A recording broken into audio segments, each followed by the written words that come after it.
Hello बच्चों, कैसे हैं। और आज हम आपको बताएंगे कारक चिन्ह तालिका। कारक किसे कहते हैं, कितने प्रकार के कारक होते हैं। कारक मुख्य रूप से 8 प्रकार के होते हैं। कारक का प्रयोग हिंदी से संस्कृत में अनुवाद बनाने के लिए उस समय इसका प्रयोग किया जाता है।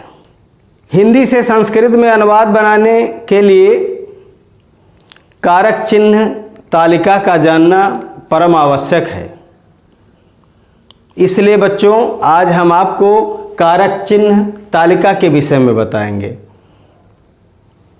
कारक कितने प्रकार के होते हैं और किस चिन्ह में किस विभक्ति का प्रयोग किया जाता है, इसलिए हमने कारक चिन्ह तालिका बनाया है। और आज आपको हम कारक के विषय में बताएंगे। तो बच्चों आइए देखिए, पहला कारक होता है कर्ता कारक। कर्ता कारक का चिन्ह होता है ने। अनुवाद बनाने के समय अगर ने चिन्ह का प्रयोग जहाँ पर आता है तो वहाँ पर हम प्रथमा विभक्ति का प्रयोग करते हैं। इसी प्रकार से दूसरा कारक हमारा होता है कर्म कारक। कर्म कारक का चिन्ह को बताया गया है। कर्म कारक का चिन्ह को होता है। जैसे राम विद्यालय को जाता है तो हमें विद्यालय में द्वितीया विभक्ति का प्रयोग करना है। अब वहाँ पर चिन्ह हमें मिल रहा है को, तो इस को चिन्ह के लिए हम द्वितीया विभक्ति का प्रयोग करेंगे और वहाँ पर हमारा कारक बनता है कर्म कारक। कर्म कारक के अंतर्गत द्वितीया विभक्ति का प्रयोग किया जाता है। विभक्तियाँ 7 प्रकार की होती हैं। अंत में संबोधन होता है। तो अनुवाद बनाने के लिए उसमें विभक्तियों का प्रयोग किया जाता है। जब हम विभक्ति का प्रयोग कर देते हैं तो वो कारक को स्पष्ट कर देता है। इसी प्रकार से तीसरा कारक होता है हमारा करण कारक। अब करण कारक का चिन्ह से के द्वारा, जैसे बालक सीढ़ी से चढ़ गया, अब वहाँ पर चिन्ह से का प्रयोग किया गया है, अर्थात बालक सीढ़ी के द्वारा चढ़ गया। तो वहाँ सीढ़ी में हम सीढ़ी की संस्कृत सोपान माने सीढ़ी होता है, तो उसमें हम तृतीया विभक्ति का प्रयोग करेंगे। इसी प्रकार से चौथा कारक हमारा होता है संप्रदान कारक। संप्रदान कारक का चिन्ह को के लिए, जैसे राम के लिए पुस्तक चाहिए, तो राम के लिए, अब के लिए शब्द का प्रयोग हो गया, चिन्ह हमें मिल रहा है के लिए, तो राम में हम किस विभक्ति का प्रयोग करेंगे, चतुर्थी विभक्ति का प्रयोग कर देंगे और कारक हमारा बनेगा संप्रदान कारक। इसी प्रकार से पांचवा कारक होता है अपादान कारक। अपादान कारक का चिन्ह से अलग होना। जैसे हिंदी में लिखा हुआ पेड़ से पत्ते गिरते हैं, तो पेड़ से पत्ते गिरते हैं अर्थात पेड़ से पत्ते अलग हो रहे हैं, जिसका चिन्ह बताया गया से अलग होना। से अलग होना, पत्ते पेड़ से अलग हो रहे हैं, इसलिए पेड़ में हमें कौन सी विभक्ति का प्रयोग करनी है, पंचमी विभक्ति का प्रयोग करना है। पेड़ में हम पंचमी विभक्ति का प्रयोग कर देंगे। वृक्षात पत्राणि पतन्ति, वृक्ष से पत्ते गिरते हैं, पेड़ से पत्ते गिरते हैं। तो जहाँ पर से अलग हो जाता है वहाँ पर हम पंचमी विभक्ति का प्रयोग करते हैं और हमारा चिन्ह बनता है से अलग होना, कारक बन जाता है अपादान कारक। इसी प्रकार से छठा कारक हमारा होता है संबंध कारक। संबंध कारक का चिन्ह का, की, के, रा, री, रे, ना, नी, ने, ये चिन्ह होते हैं। जैसे अनुवाद है, राम अयोध्या के राजा थे, तो अयोध्या के, अयोध्या में षष्ठी विभक्ति का प्रयोग किया जाएगा। अगला कारक हमारा बनता है अधिकरण कारक। अधिकरण कारक का चिन्ह में, पै, पर, ऊपर, ये अधिकरण कारक के चिन्ह हैं। और जहाँ पर ये चिन्ह अनुवाद बनाने के समय हमें मिलते हैं तो उसमें हम सप्तमी विभक्ति का प्रयोग कर देते हैं। इसी प्रकार से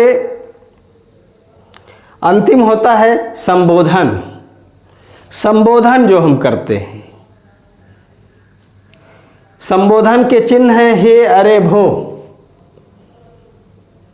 और कारक संबोधन कारक बन जाता है। विभक्ति में भी संबोधन रहता है। तो इस प्रकार से बच्चों आप समझ गए होंगे कि कारक चिन्ह तालिका के द्वारा कितने कारक होते हैं, प्रत्येक कारक की कौन सी विभक्ति होती है और प्रत्येक कारक के अपने अलग अलग चिन्ह होते हैं। जैसे चिन्ह हमें, जिस प्रकार के चिन्ह हमें अनुवाद बनाने के समय मिलते हैं तो उन चिन्हों के द्वारा हम कारक की पहचान करते हैं और कारक के अनुसार विभक्ति का प्रयोग कर देते हैं। इससे पहले पिछले वीडियो में हमने लकार के विषय में बताया था और पुरुष तालिका के विषय में बताया था। पुरुष तालिका के माध्यम से हमने बताया है कि पुरुष कितने प्रकार के होते हैं। पुरुष 3 प्रकार के पुरुष होते हैं, प्रथम पुरुष, मध्यम पुरुष, उत्तम पुरुष। प्रथम पुरुष के कौन कौन से कर्ता? सह, तव, ते। सह माने वह, तव माने वह दोनों, ते माने वह सब। इसी प्रकार से मध्यम पुरुष होता है। मध्यम पुरुष के कर्ता होते हैं त्वम, युवाम, यूयम। त्वम माने तुम, युवाम माने तुम दोनों और यूयम माने तुम सब। और अंतिम उत्तम पुरुष होता है। उत्तम पुरुष के कर्ता अहम माने मैं, आवाम माने हम दोनों और वयम माने हम सब।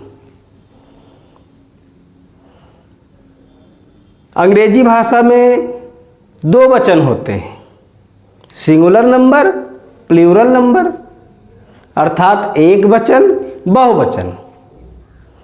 किंतु संस्कृत भाषा में 3 वचन होते हैं, एक वचन, द्विवचन, बहुवचन।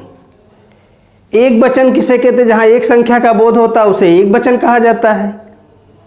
द्विवचन किसे कहते हैं? जहाँ 2 संख्याओं का बोध हो उसे द्विवचन कहते हैं और जहाँ पर 2 से अधिक संख्या का बोध हो उसे बहुवचन कहते हैं। अब बच्चों आपको ये जानना है कि अगर हमारा कर्ता प्रथम पुरुष का है तो हमें क्रिया प्रथम पुरुष की लगानी है। कर्ता हमारा एक वचन का है तो क्रिया हमें एक वचन की लगानी है। अगर कर्ता हमारा उत्तम पुरुष का है तो क्रिया हमें उत्तम पुरुष की लगानी है। मध्यम पुरुष का कर्ता होगा तो मध्यम पुरुष की क्रिया का प्रयोग करना है। अभी हम आपको बताएंगे कि पुरुष तालिका के अनुसार अनुवाद कैसे बनाना है। हाँ, तो आइए बच्चों, अब हम आपको बताएंगे पठ धातु लट लकार में पठ धातु लट लकार का प्रयोग करते हुए हिंदी से संस्कृत में कैसे अनुवाद बनाया जाएगा, ये हम आपको सिखाते हैं। देखिए, पठ धातु लट लकार, लट लकार का मतलब होता है वर्तमान काल। वर्तमान काल की पहचान आप जानते हैं, वाक्य के अंत में ता है, ती है, ते है। अगर ये वर्ण आते हैं तो आप समझ लीजिए कि ये वाक्य हमारा वर्तमान काल का है, और वर्तमान काल के लिए आपको लट लकार का प्रयोग करना है। तो अनुवाद आप सीखेंगे पठ धातु का प्रयोग करते हुए लट लकार में हिंदी से संस्कृत में कैसे अनुवाद बनेगा। जैसा कि पुरुष तालिका में भी आपको इसी प्रकार की सारणी पिछली वीडियो में देखने को मिली होगी, देखे होंगे। उसमें भी इसी प्रकार से लिखा है पुरुष तालिका में पुरुष एक वचन, द्विवचन, बहुवचन। इसके बाद प्रथम पुरुष। अब प्रथम पुरुष के अंतर्गत पुरुष तालिका में कर्ता लिखे रहते हैं। यहाँ पर लिखा रहता है सह, तव, ते। सह का मतलब होता है वह, तव माने वह दोनों, और ते माने वह सब। मध्यम पुरुष में त्वम, युवाम, यूयम। त्वम कर्ता अगर आता है तो आपको वहां क्रिया का प्रयोग करना है पठा से। त्वम माने तुम, मध्यम पुरुष एक वचन का कर्ता है, इसलिए आपको मध्यम पुरुष एक वचन की क्रिया का प्रयोग करना है। युवाम तुम दोनों, मध्यम पुरुष द्विवचन का कर्ता है, इसलिए आपको मध्यम पुरुष द्विवचन की क्रिया का प्रयोग करना है। यहाँ पर यूयम शब्द लिखा होगा। यूयम का मतलब तुम सब, यानी कि बहुवचन। तो अगर तुम सब का प्रयोग हुआ है तो वहाँ पर आपको मध्यम पुरुष बहुवचन की क्रिया का प्रयोग करना है। तो आइए अब हम आपको अनुवाद बताते हैं। जैसे पहला हमारा अनुवाद है वह पढ़ता है, तो हम वह के संस्कृत लिख लेंगे सह माने वह, पढ़ता है। अब यहाँ पर सह शब्द एक वचन है और प्रथम पुरुष का है, इसलिए प्रथम पुरुष एक वचन की क्रिया का प्रयोग कर देना है पठाते। यहाँ क्या कर देंगे पठाते, सह पठाते। ये हमारा अनुवाद बन गया। वह पढ़ता है, सह पठाते। इसी प्रकार से द्विवचन में देखिए वह दोनों पढ़ते हैं। तव, तव माने होता है वह दोनों। अब यहाँ पर क्रिया हमारी हो जाएगी द्विवचन की पठता, तो यहाँ पर प्रयोग कर देंगे तव पठता, तव पठता, यानी कि वह दोनों पढ़ते हैं। फिर अगला अनुवाद है वह सब पढ़ते हैं, बहुवचन का है। अब ये बहुवचन में है, इसका कर्ता बहुवचन का है, इसलिए हमें इसकी क्रिया बहुवचन की लगानी है।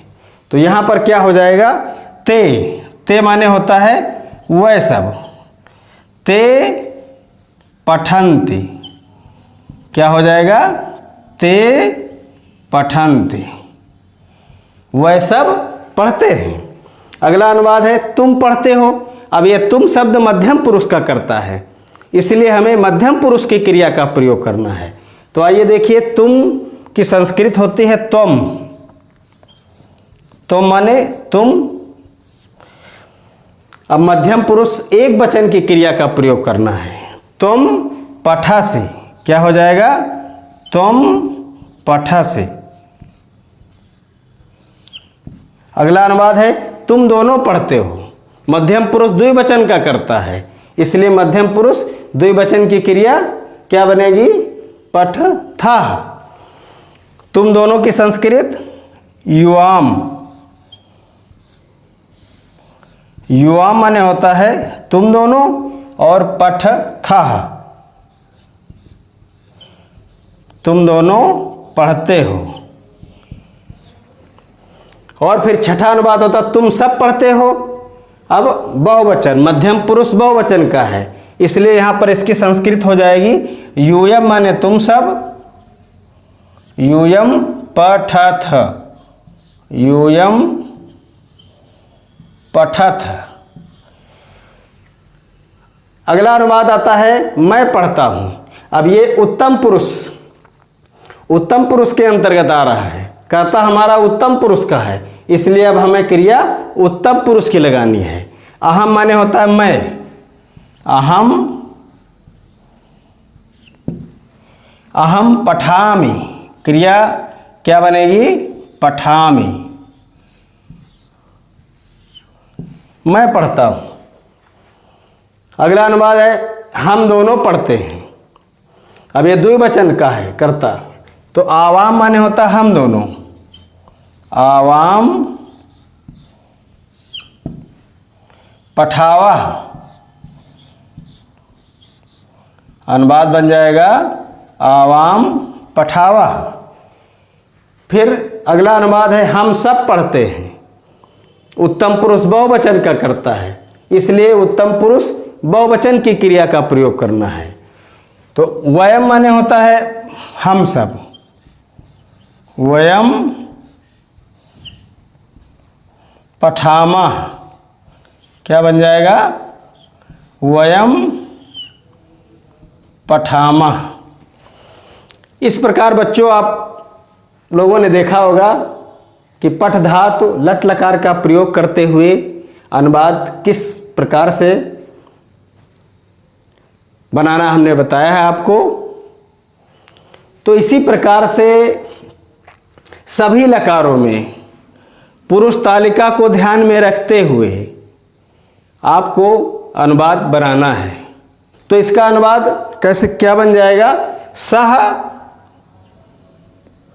सह माने वह, अपठत क्या हो जाएगा? अपठत, सह अपठत, वह पढ़ता था, वह दोनों पढ़ते थे। तो माने होता वह दोनों, तो अपठताम, अपठताम,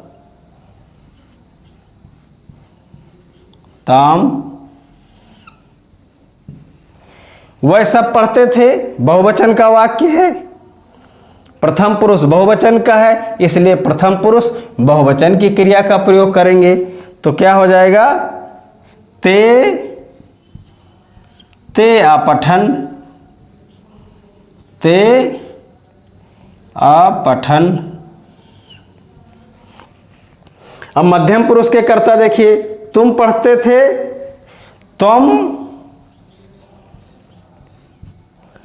अब आपको मध्यम पुरुष की क्रिया लगानी है, तुम अपठः, क्या बन जाएगा? तुम अपठः। अब ये मध्यम पुरुष का अनुवाद हो गया। मध्यम पुरुष द्विवचन में देखिए, तुम दोनों पढ़ते थे, युवाम, युवाम, ये बनेगा। अब ये वाक्य सही हुआ, युवाम अपठतम, और यहां पर बन जाएगा यूयम अपठत, क्या बन जाएगा? यूयम अपठत। इसी प्रकार से अगला अनुवाद देखिए, मैं पढ़ता था। उत्तम पुरुष एक वचन का करता है, मैं की संस्कृत होती अहम, अहम। अब यहां पर उत्तम पुरुष एक वचन की क्रिया का प्रयोग करना है, अपठम, अहम अपठम।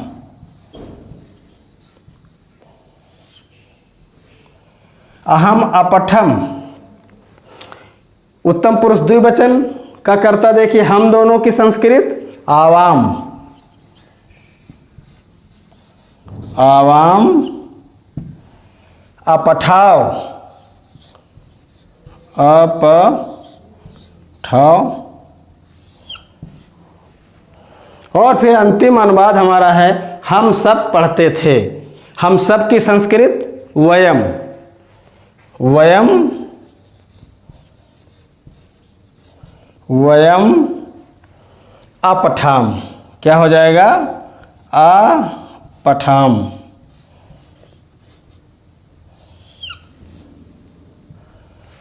इस प्रकार से लंग लकार का प्रयोग करते हुए आप अनुवाद बनाना सीख चुके होंगे। हाँ, तो आइए बच्चों, अब हम आपको बताते हैं पठ धातु लिट लकार। पठ धातु लिट लकार, पठ माने पढ़ना, लिट लकार का मतलब होता है भविष्य काल। जब वाक्य हमारा भविष्य काल में होता है तो वहाँ पर हम लिट लकार का प्रयोग करते हैं। तो लिट लकार का प्रयोग करते हुए अनुवाद कैसे बनाएंगे हम आपको बताते हैं। तो सबसे पहले आप क्रियाएं देख लीजिए। प्रथम पुरुष में बनता है पठिष्यति, पठिष्यतः, पठिष्यन्त। मध्यम पुरुष में पठिष्यसि, पठिष्यथः, यहाँ पठिष्यथः होगा, पठिष्यसि, पठिष्यथः, पठिष्यथ। और उत्तम पुरुष में बनता है पठिष्यामि, पठिष्यावः, पठिष्यामः। पठ धातु लिट लकार भविष्य काल का प्रयोग करते हुए अनुवाद कैसे बनाएंगे हम आपको बताते हैं। तो देखिए, इसकी पहचान हम कैसे करेंगे कि ये भविष्य काल का वाक्य है। इसकी पहचान करने का सबसे अच्छा तरीका है कि वाक्य के अंत में गा, गी, गे आते हैं। तो इस प्रकार हम पहचान जाते हैं कि ये वाक्य हमारा भविष्य काल का है। और जब भविष्य काल का वाक्य है तो इसके लिए हमें लिट लकार का प्रयोग करना है। तो भविष्य काल के वाक्य देखिए, जैसे लिखा हुआ है वह पढ़ेगा। अब इसकी संस्कृत हमें बनाना है। तो सह माने होता है वह, पहले ही बता चुके हैं आपको। और पढ़ेगा प्रथम पुरुष एक वचन की क्रिया का प्रयोग करना है। सह पठिष्यति, क्या बन जाएगा? सह पठिष्यति। बस हो गया। वह पढ़ेगा, वह दोनों पढ़ेंगे। तो माने होता है वह दोनों। तो पठिष्यतः, पठिष्यतः।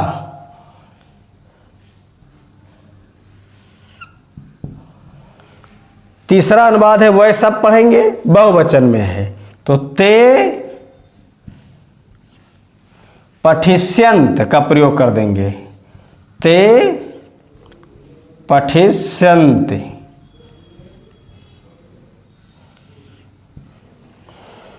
इसी प्रकार से मध्यम पुरुष के देखिए, तुम पढ़ोगे। तुम माने होता है तुम। तुम। अब मध्यम पुरुष की क्रिया का प्रयोग करना है पठिष्यसि, पठिष्यसि। क्या बन जाएगा? पठिष्यसि। अब यहां देखिए, तुम दोनों पढ़ोगे,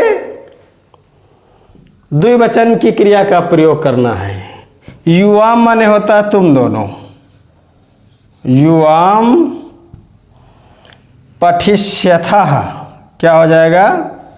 पठिष्यथः। अनुवाद हमारा बन जाएगा युवाम पठिष्यथः। और अगला अनुवाद है तुम सब पढ़ोगे। यूयम माने तुम सब। यूयम पठिष्यथ। क्या बन जाएगा? पठिष्यथ। था में विसर्ग नहीं रहेगा।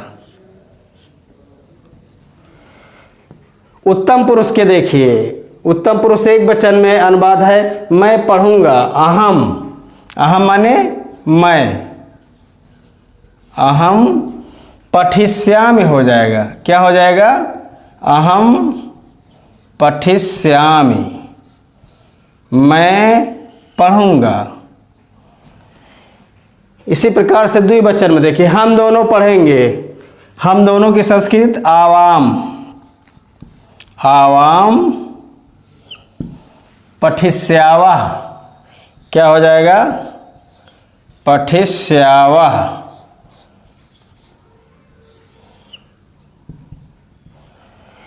हम सब पढ़ेंगे। वयम, वयम माने होता हम सब। वयम पठिष्यामः, वयम पठिष्यामः। इस प्रकार आपने देखा होगा कि जिस पुरुष का करता है और जितने वचन का करता है, उसी पुरुष और उतने ही वचन की क्रिया का प्रयोग किया गया है। हाँ, तो आइए बच्चों, अब हम आपको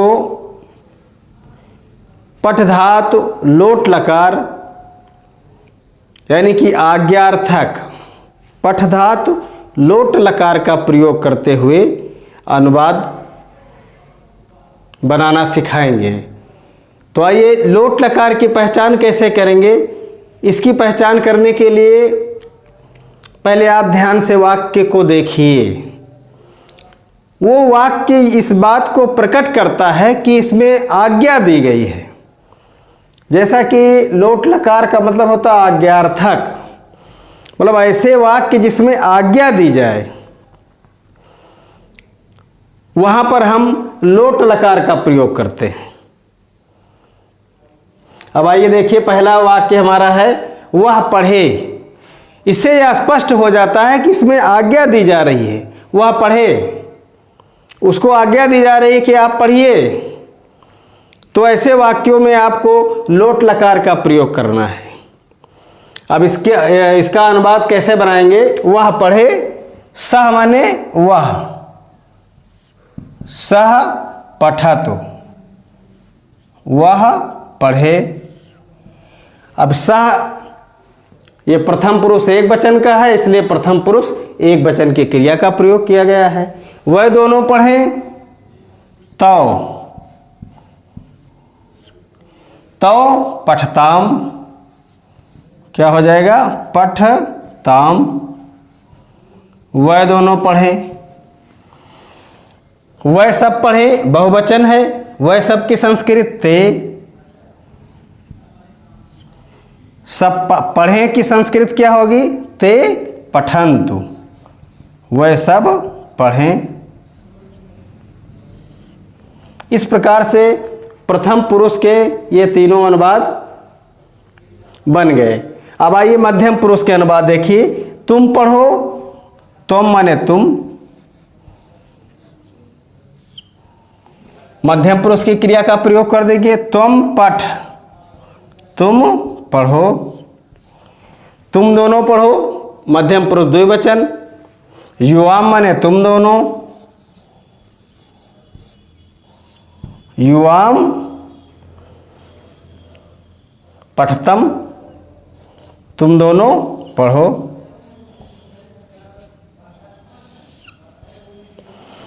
तुम सब पढ़ो, योयम माने तुम सब, पठत माने पढ़ो, तुम सब पढ़ो। अब ये तीन अनुवाद हमारे मध्यम पुरुष के हो गए। अब आइए उत्तम पुरुष के देखिए। मैं पढ़ूं, अहम माने मैं, अहम पठानि, मैं पढ़ूं। हम दोनों पढ़ें, आवाम,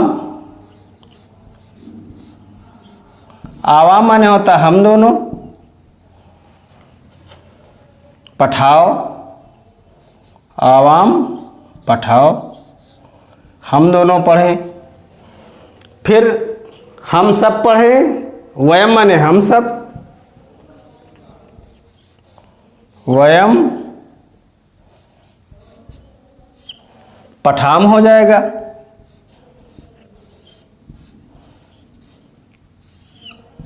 अब यहाँ पर बच्चों आप लोगों ने देखा होगा कि देखिए जिस पुरुष का कर्ता है और जितने वचन का कर्ता है उसी पुरुष और उतने वचन की क्रिया का प्रयोग किया गया है। इस प्रकार से पठ धातु लोट लकार यानी कि आज्ञार्थक का प्रयोग करते हुए इस प्रकार से अनुवाद आपको बनाना है। हाँ ये बच्चों, अब हम आपको पठ धातु विधिलिंग लकार का प्रयोग करते हुए अनुवाद बनाना सिखाएंगे। पठ धातु विधिलिंग लकार का प्रयोग कहाँ किया जाता है? वाक्य के अंत में चाहिए शब्द आता है। जैसे उसे पढ़ना चाहिए, उसे सत्य बोलना चाहिए, उसे भोजन करना चाहिए, उसे स्नान करना चाहिए। कहने का मतलब है कि वाक्य के अंत में चाहिए शब्द का प्रयोग अवश्य होगा। तो आप वहाँ पर समझ लीजिए कि हमें विधिलिंग लकार का प्रयोग करना है। विधिलिंग लकार का अर्थ ही होता है चाहिए के अर्थ में। ऐसे वाक्य जिसमें चाहिए शब्द का प्रयोग किया गया हो वहाँ पर विधिलिंग लकार का प्रयोग करना है। तो अब हम आपको बताते हैं विधिलिंग लकार का प्रयोग करते हुए अनुवाद कैसे बनाना है। तो देखिए विधिलिंग पठ धातु विधिलिंग लकार प्रथम पुरुष में बनता है पठेत पठेताम पठेयु। पठेत पठेताम पठेयु ये प्रथम पुरुष के अंतर्गत ये क्रियाएं आती हैं। मध्यम पुरुष के अंतर्गत क्रियाएं पठे पठेतम पठेत। अब यहाँ पर एक शब्द का प्रयोग 2 बार किया गया है। जैसे लंग लकार में भी एक शब्द का प्रयोग 2 बार किया गया था, उसी प्रकार इसमें भी पठेत शब्द देखिए, पठेत शब्द यहाँ लिखा हुआ है और इसका प्रयोग 2 बार किया गया है। और दोनों में एक सूक्ष्म अंतर है। इस पठेत में हलंत लगा है और इस पठेत में हलंत नहीं लगा है। तो जिस पठेत शब्द में हलंत लगा होगा वो प्रथम पुरुष एक वचन का होगा और जिसमें हलंत नहीं लगा होगा वो मध्यम पुरुष बहुवचन के अंतर्गत आता है। परीक्षाओं में अक्सर ये शब्द पूछे जाते हैं, इसलिए हम आपको अनुवाद बताने के समय ही आपको ये स्पष्ट बता देता हूँ। तो आइए देखिए अनुवाद देखिए। पहला हमारा अनुवाद है उसे पढ़ना चाहिए। सह पढ़ना चाहिए, सह पठेत। अब प्रथम पुरुष एक वचन का कर्ता है इसलिए प्रथम पुरुष एक वचन की क्रिया का प्रयोग कर दिया गया। उन दोनों को पढ़ना चाहिए। तव माने होता है वह दोनों। पठेताम यहाँ पर क्या हो जाएगा? तव पठेताम, तव पठेताम। अब यहाँ पर देखिए उन सबको पढ़ना चाहिए, बहुवचन है इसलिए ते पठेयु। क्या बनेगा? ते पठेयु। उन सबको पढ़ना चाहिए। इसी प्रकार से देखिए मध्यम पुरुष के कर्ता देखिए, तुम्हें पढ़ना चाहिए, तुम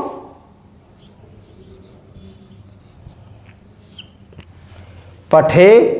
अब मध्यम पुरुष एक वचन की क्रिया का प्रयोग करेंगे, वाक्य बन जाएगा तुम पठे।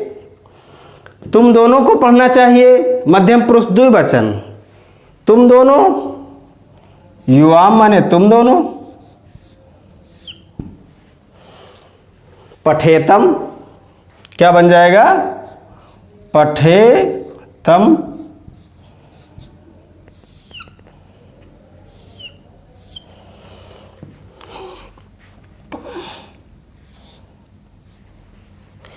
अब अगला देखिए, तुम सबको पढ़ना चाहिए, बहुवचन है, मध्यम पुरुष बहुवचन है, तो यहाँ पर यूयम क्या प्रयोग करेंगे? यूयम, यूयम पठेत, तुम सबको पढ़ना चाहिए। अब यहाँ पर हम हलंत नहीं लगाएंगे, अगर हलंत लगा देंगे तो ये हमारा अनुवाद गलत हो जाएगा। अब अगला देखिए, मुझे पढ़ना चाहिए, अहम,